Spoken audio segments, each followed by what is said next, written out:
Praise the lord. ఈరోజు దేవుని మాట లూకాసు వార్త 15వ అధ్యాయము 16వ వచనం. వాడు పందులు తిను పొట్టుతో తన కడుపు నింపుకొన ఆశపడను, కానీ ఎవడునో వానికి ఏమీ ఇవ్వలేదు.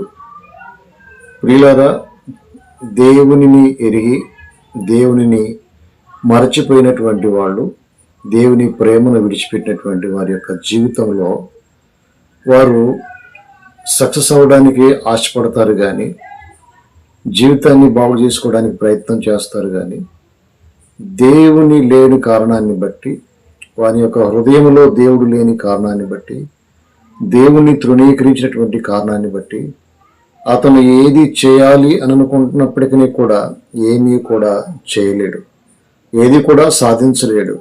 ఎందుకంటే అన్ని దారులు కూడా మూసివేయబడతాయి. దేవుడు లేకుండా నువ్వు చేసేటటువంటి ప్రతి ప్రయత్నంలో కూడా నువ్వు ఓడిపోతావు. అలాగనే ఈ బైబిల్ గ్రంథంలో ఉన్నటువంటి ఆ మాట ఏదైతే ఉందో, చివరికి పందులు తినేటటువంటి ఆ పొట్టు తినాలని ఆశపడినప్పటికీ కూడా అది కూడా దొరకలేదు అనేటటువంటి వాక్యం మనకు స్పష్టంగా తెలియజేస్తూ ఉంది. అందుకని ఎవరు కూడా యేసుక్రీస్తుని విడిచి వేరుగా ఉంటే వారి యొక్క పరిస్థితులు చాలా దారుణంగా ఉంటాయి. దేవుని ప్రేమ ఎరిగి దాన్ని మర్చిపోయినటువంటి వారి యొక్క పరిస్థితి భూమి మీద చాలా దౌర్భాగ్యంగా ఉంటుంది. ఎందుకంటే ఒకసారి వారు వెలిగింపబడి మరలా వాళ్ళు చీకటిలోనికి వెళ్ళినప్పుడు వారు మరలా మారుమనసు పొందడం అసాధ్యమని దేవుని యొక్క వాక్యం సెలవిస్తూ ఉంది. కనుక ఈ దినమందైనా నువ్వు పశ్చాత్తాపడి దేవుని తట్టు తిరిగిన ఎడల నీ జీవితం చాలా విలువైంది.